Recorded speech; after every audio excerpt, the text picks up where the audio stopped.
The lights in the lower deck flickered like tired eyes. Yuna wiped the grease from her hands and checked her tool bag one last time. Her shift was over. 12 hours of fixing broken pipes and cleaning air filters in the oldest part of Orbital Station Kepler 7. It was dirty work. Nobody wanted to do it.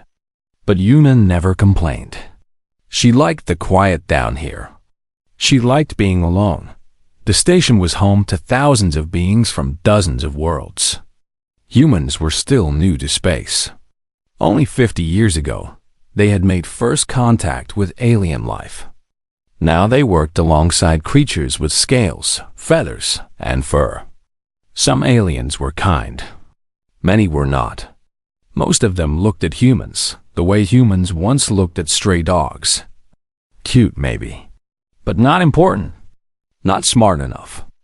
Not cold enough. Yuna walked through the narrow hallway toward the elevator. Her boots made soft sounds on the metal floor. The waste disposal sector was just ahead. Big containers sat in rows, waiting to be emptied into space. The smell was bad here. Old food. Chemical waste. Things nobody wanted anymore. She was about to pass by when she heard it. A sound. Small. Weak. Like a baby crying. But not human. Yuna stopped. She turned her head and listened. The sound came again. It was coming from inside one of the containers. She walked closer. The container was not like the others. It was a sealed cargo crate, silver and dented, thrown on top of the garbage pile. Someone had put it there on purpose. Someone wanted it gone. The crying grew louder. Yuna climbed the pile. Her feet slipped on wet plastic bags, but she kept going. She reached the crate and pulled at the lid. It was locked. She took out her tools and worked on the seal. Her hands moved fast. The crying was getting weaker now. Whatever was inside was running out of time. The lock broke. Yuna lifted the lid. Inside, curled in a ball on a pile of dirty cloth, was a creature no bigger than her two hands together. It had golden fur with dark stripes. Its body was thin. Too thin. She could see its ribs under the skin. Its eyes were closed, and its breathing was shallow. It was a Valori cub. Yuna had seen adult Valori before.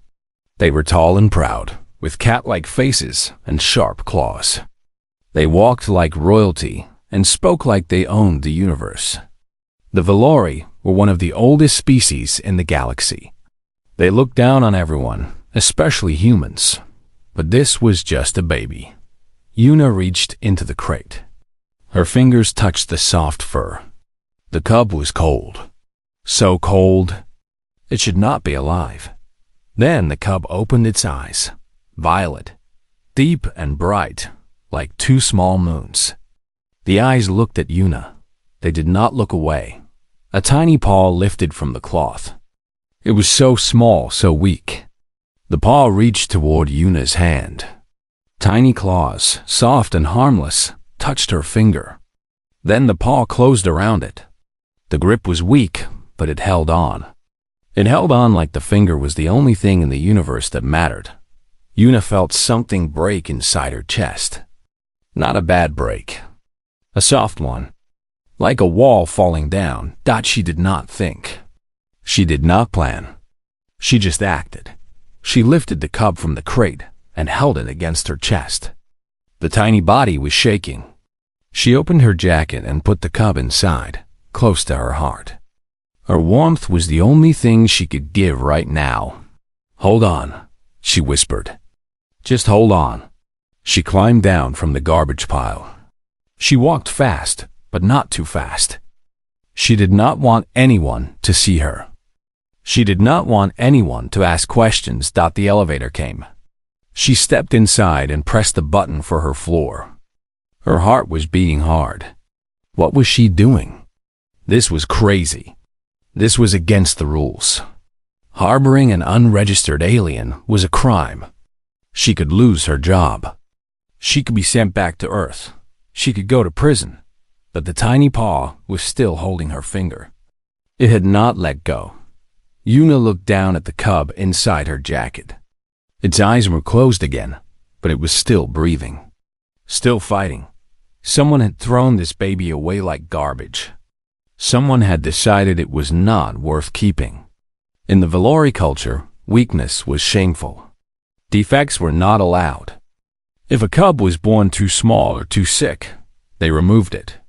They did not waste resources on things that might not survive. But Yuna was not Valori. She was human. Humans did stupid things. They rescued animals from the street. They adopted children they could not afford. They loved things that could not love them back. They gave their hearts to creatures that would only break them. The elevator stopped. The doors opened. Yuna walked to her small room at the end of the hall. She unlocked the door and stepped inside. She locked it behind her. Her room was tiny.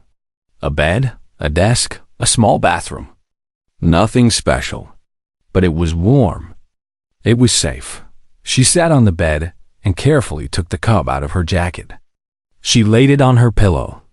The cub made a small sound. Its paw reached out again, searching. Yuna gave it her finger.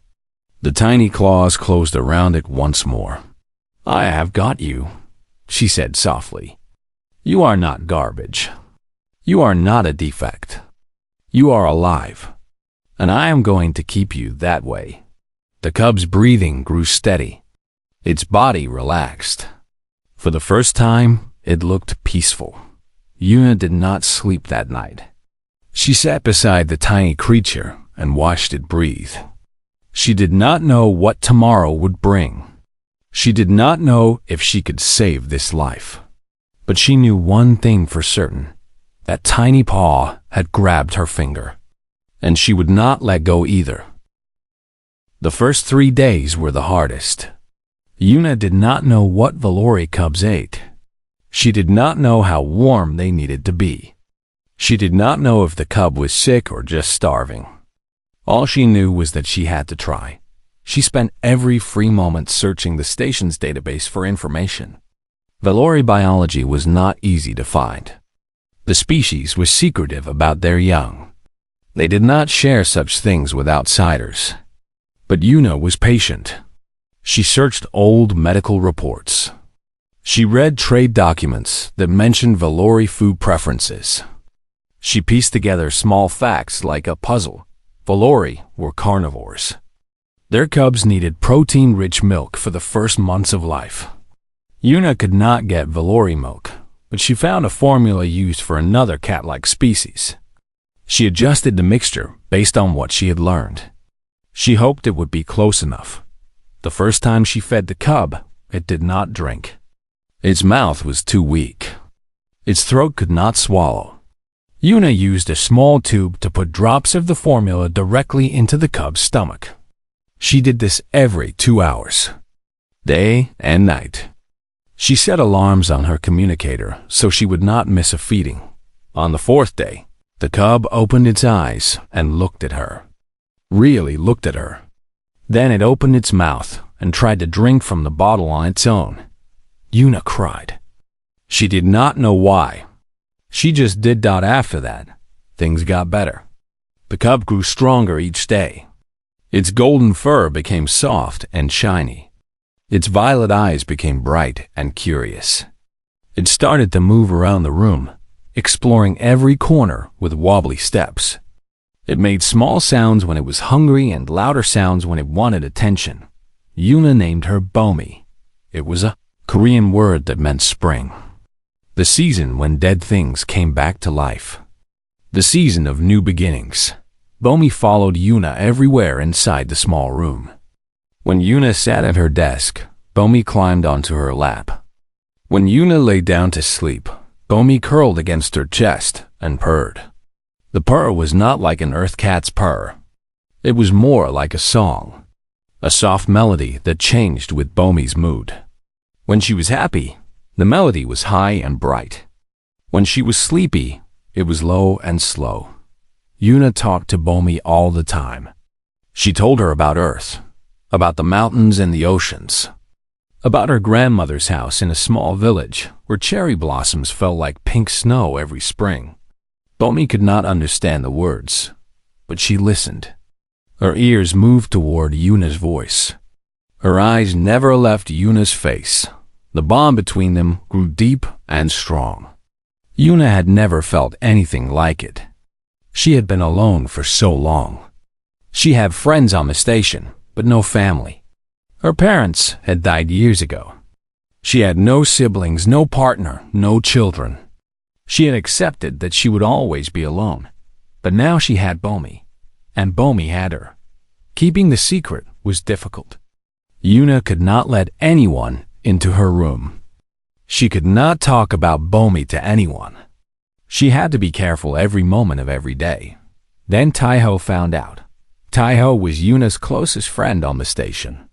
They had trained together back on Earth. They had come to Kepler 7 on the same ship. He was a good man. Honest, loyal, but also careful. He followed rules because rules kept people safe. One evening, Taiho came to Yuna's door with a bottle of rice wine. It was her birthday.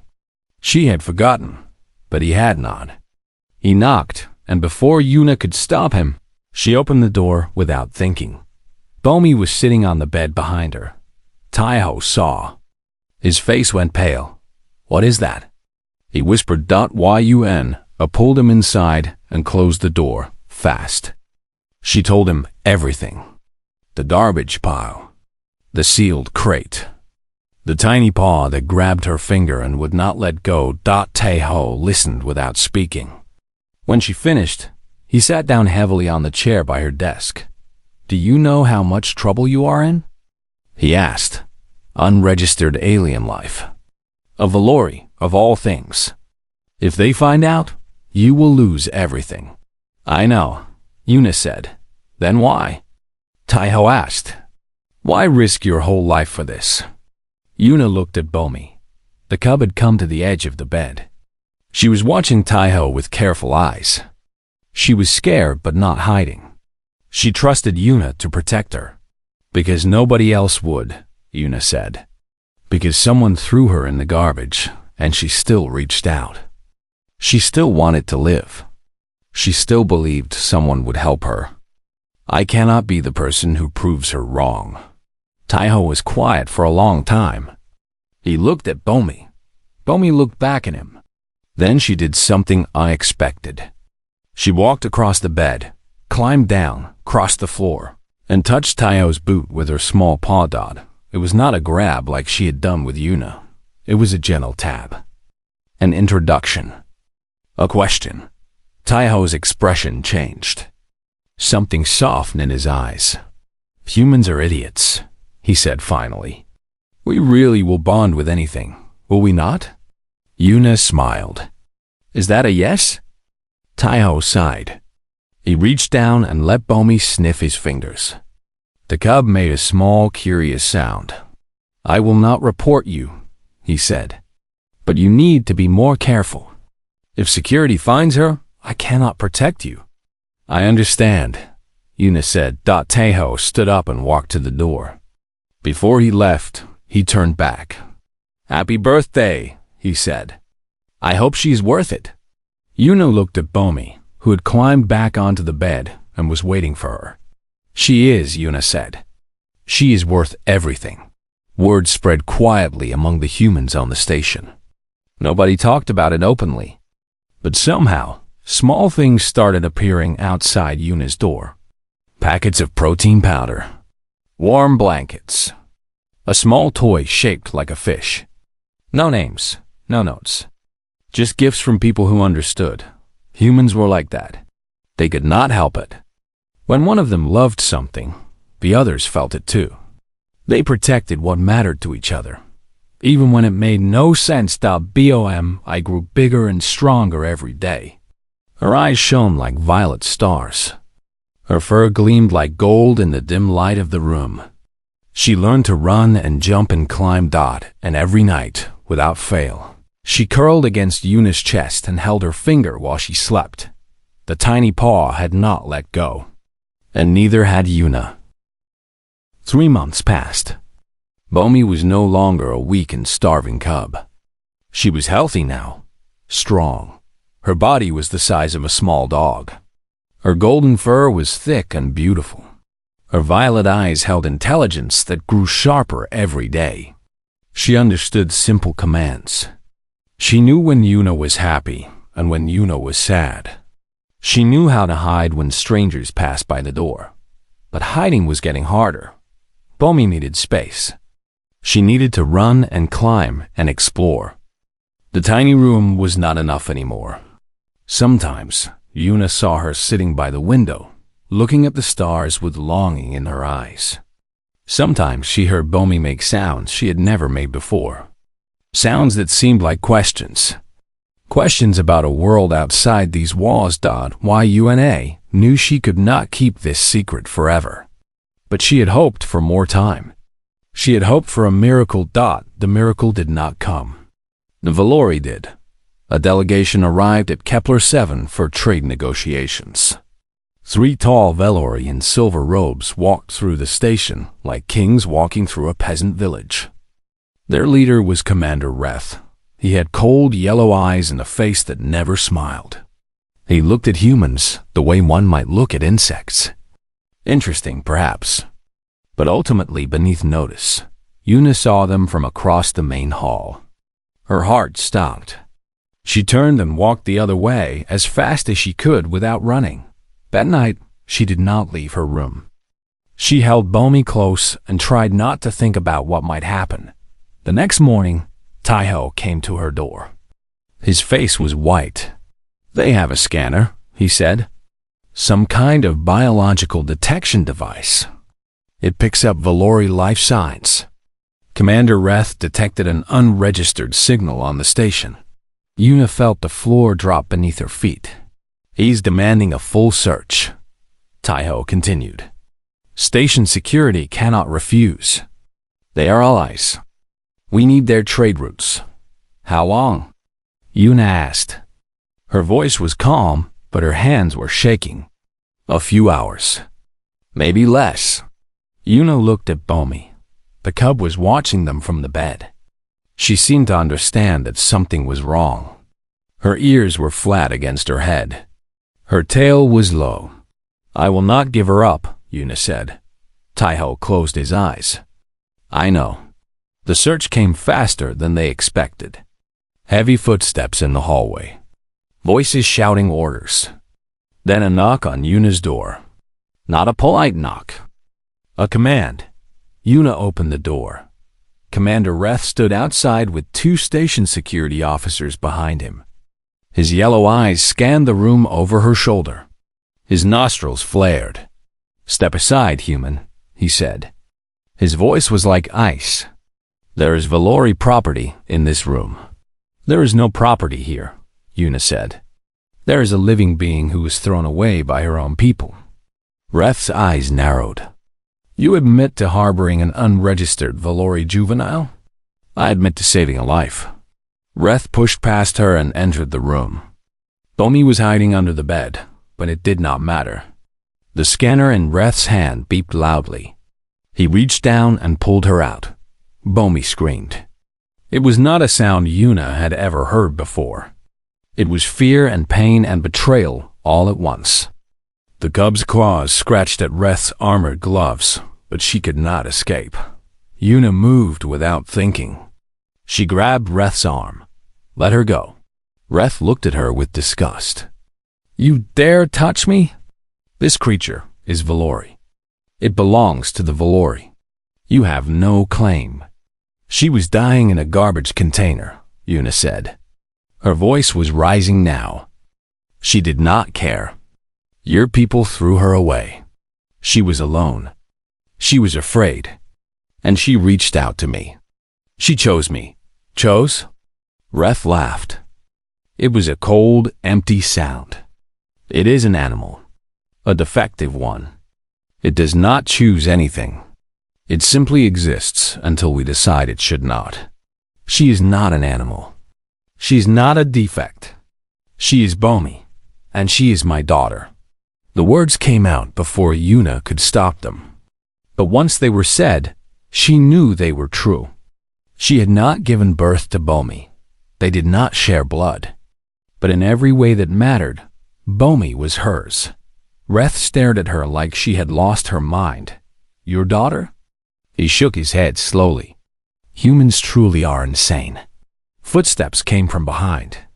Taiho appeared in the doorway. Then 2 more human engineers. Then 5. Then 10.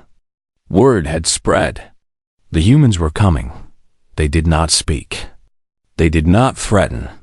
They simply stood behind Yuna, shoulder to shoulder. A wall of bodies between Reth and the exit. Reth looked at them. His face showed confusion for the first time. What is this? He demanded. This is what humans do, Taiho said. When one of us protects something, we all protect it. You would defy a Valori commander for this. Reth held up Bomi, who was still struggling in his grip. For this worthless creature? She's not worthless to us, Yuna said. Nothing is worthless if someone loves it. Bomi stopped struggling. Her violet eyes found Yuna's face. She made a small sound, a soft melody. The song she only made when she felt safe, even now. Even in the hands of her captor. She still believed Yuna would save her. Reth saw it. He saw the look in the cub's eyes. He saw the look in the human woman's eyes. And for just a moment, something flickered across his face. Not understanding, but something close to it. This matter is not over, he said. I am taking this creature into custody. There will be a formal hearing. Valori law will decide its fate. He walked toward the door. The humans did not move. Let him pass, Yuna said quietly. The wall parted. Reth walked through, carrying Bomi with him. The cub looked back at Yuna the whole way. Her small paw reached out toward her, even as she was carried away. Yuna watched until they turned the corner. Then her legs gave out, and she fell to her knees. Taiho knelt beside her. This is not over, he said. There will be a hearing. You can fight for her. Yuna wiped her eyes. Her hands were still shaking, but her voice was steady. I will get her back, she said. I do not care what it takes. I do not care who stands against me. That tiny paw reached out to me once. I will not let it reach out in vain. She stood up. The other humans were still there, watching her. Thank you, she said to them. All of you. An older woman at the back of the group nodded.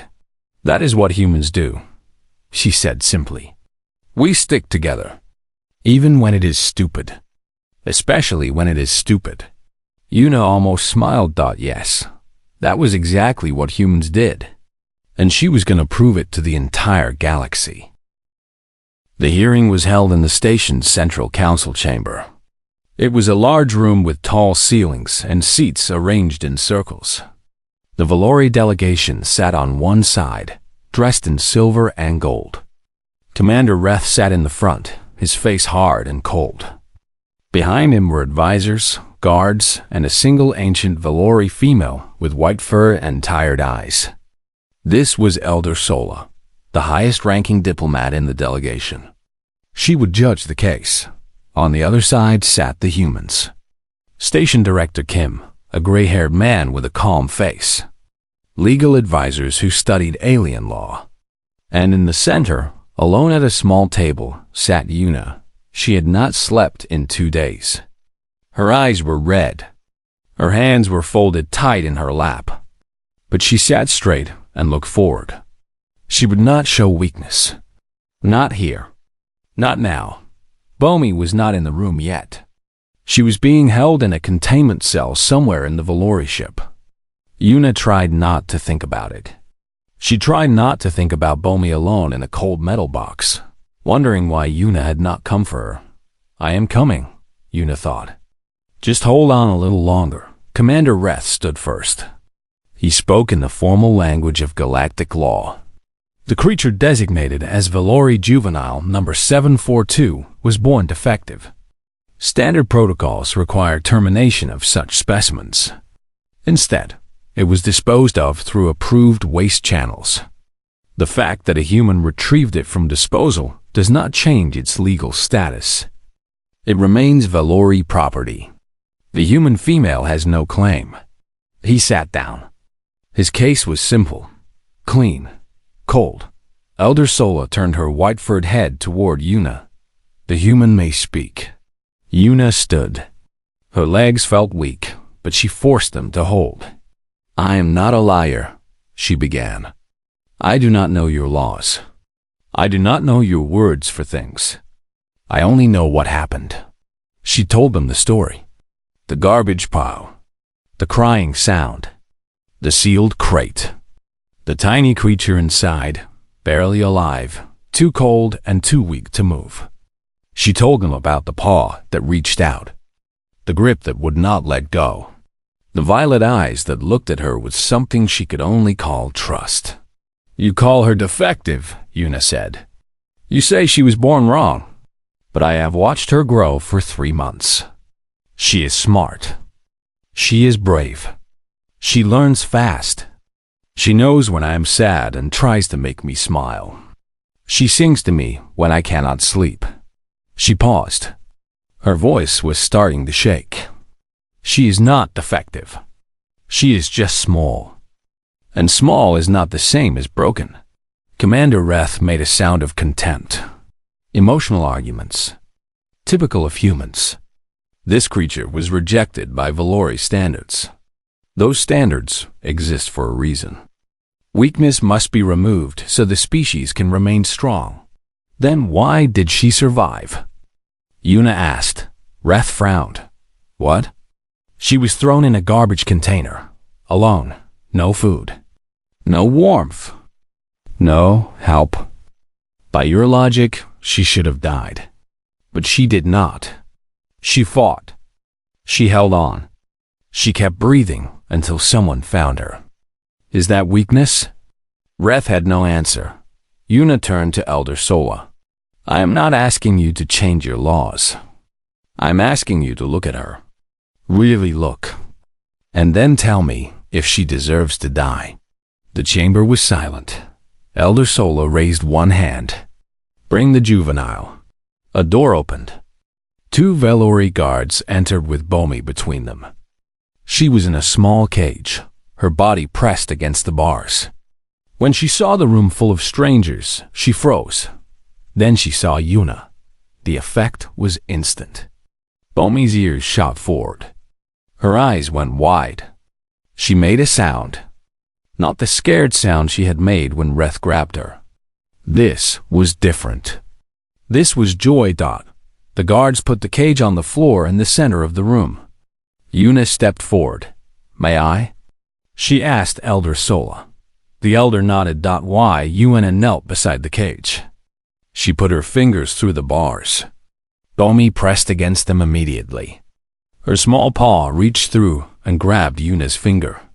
The grip was strong now, healthy, but it was the same grip. The same desperate need. The same trust. Bomi began to purr. Her song filled the silent chamber. High and bright and full of relief. Yuna picked her up and held her against her chest. The cub buried her face in Yuna's neck and would not let go. You threw her away, Yuna said softly, not looking at anyone. You decided she was not worth keeping. But she reached out anyway. She believed someone would come. She believed someone would care. She looked at Elder Sola now. Her eyes were wet, but her voice was clear. I am not asking for her because of your laws or my laws. I am asking because she asked me first. She grabbed my finger in that garbage pile, and she has not let go since. That is her choice. Not mine. Not yours. Hers. Elder Sola was very still. Her ancient eyes watched Bomi's small paw wrapped around Yuna's finger. She watched the way the cub pressed against the human's body. She watched the way they breathed together in the same rhythm, like 2 parts of one thing. Commander Reth, the elder said slowly, you said this creature was defective, unable to survive, destined for death. That is correct, Reth said. And yet she lives, because the human interfered. Yes, Elder Sola nodded. The human interfered. She found a dying creature and chose to save it. She sacrificed her time, her safety, her position. She broke laws and risked everything. For what? An alien infant that was not hers. That she had no reason to protect. She paused. Tell me, Commander, in all our history, how many Velori have done the same? Reth did not answer. Elder Sola turned to Yuna. Human, if we return this juvenile to you, what will you do? Yuna held Bomi tighter. I will raise her. I will protect her. I will teach her everything I know. And when she is old enough, I will let her choose her own path. If she wants to find her birth people, I will help her. If she wants to stay with me, she can stay forever. Either way, she will know that she was loved, that she was wanted, that she was never, ever garbage. The chamber was absolutely silent. Elder Sola closed her eyes.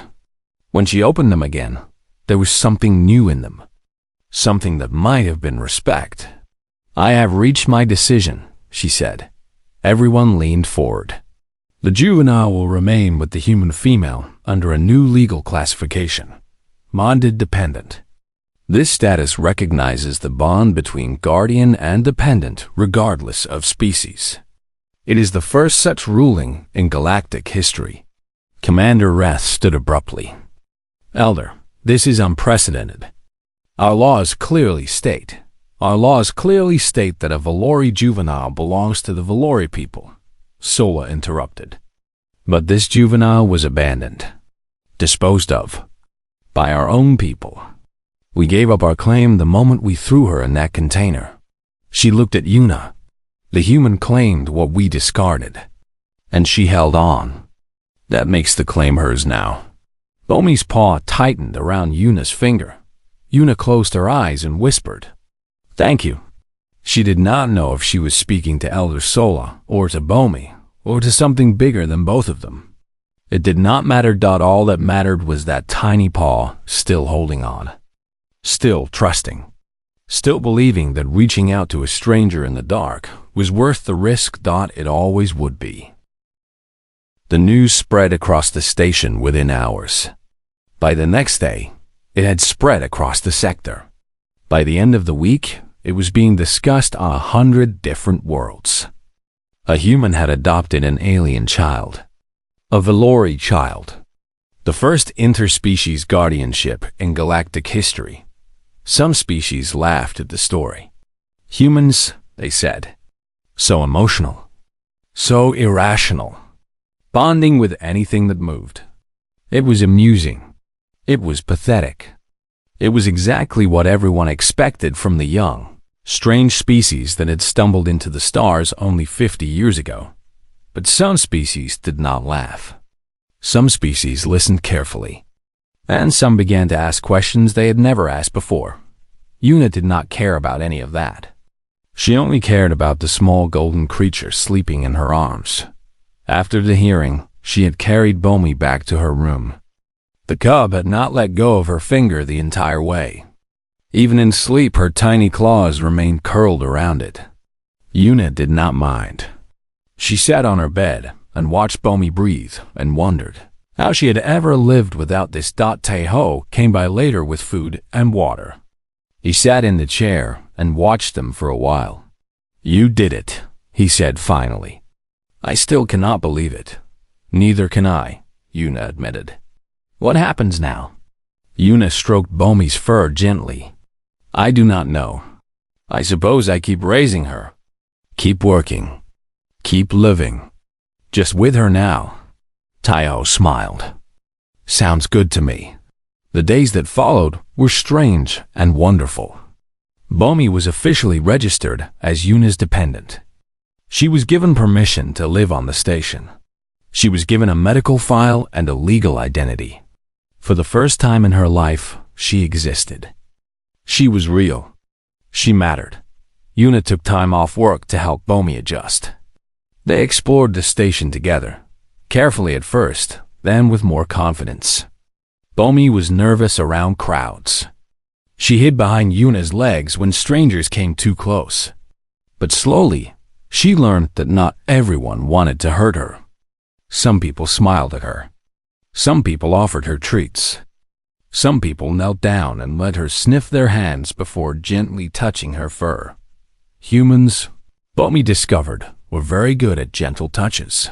The other species were more cautious. They watched Bomi and Yuna from a distance. They whispered to each other in languages Yuna did not understand. But they did not interfere. And gradually, their whispers changed. They stopped sounding like mockery and started sounding like curiosity. 1 month after the hearing, Elder Sola came to Yuna's room. Yuna was surprised to see her. The Valori delegation had been scheduled to leave days ago. But here was the Elder, standing in the doorway, her white fur glowing softly in the corridor lights. "May I enter?" she asked. Yun stepped aside. "Of course." Elder Sola walked into the small room. Her ancient eyes moved slowly, taking in every detail. The bed where Bomi slept. The toys scattered on the floor. The drawings Yuna had made for Bomi, pinned to the walls. Drawings of Earth, of mountains and oceans and cherry blossoms.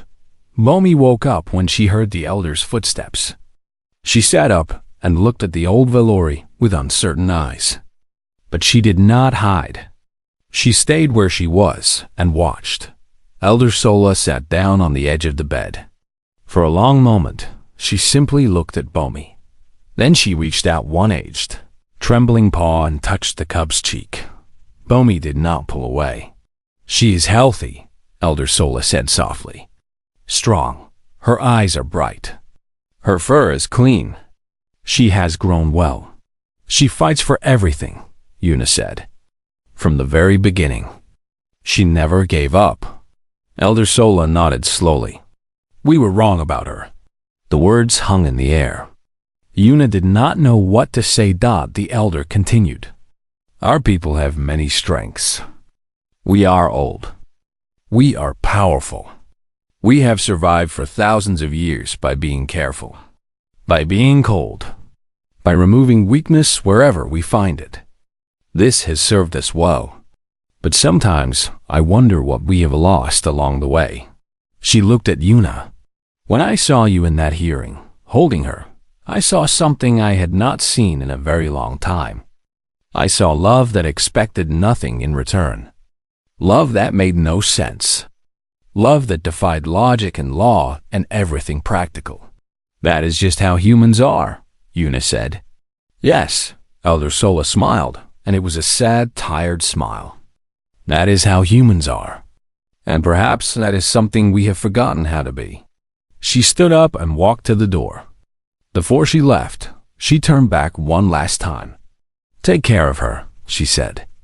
"She is special, not because she is Valori, not because she survived, but because she taught an old woman that strength comes in many forms, even the form of a tiny paw reaching out in the dark." Yuna bowed her head. "I will, I promise." Elder Sola left.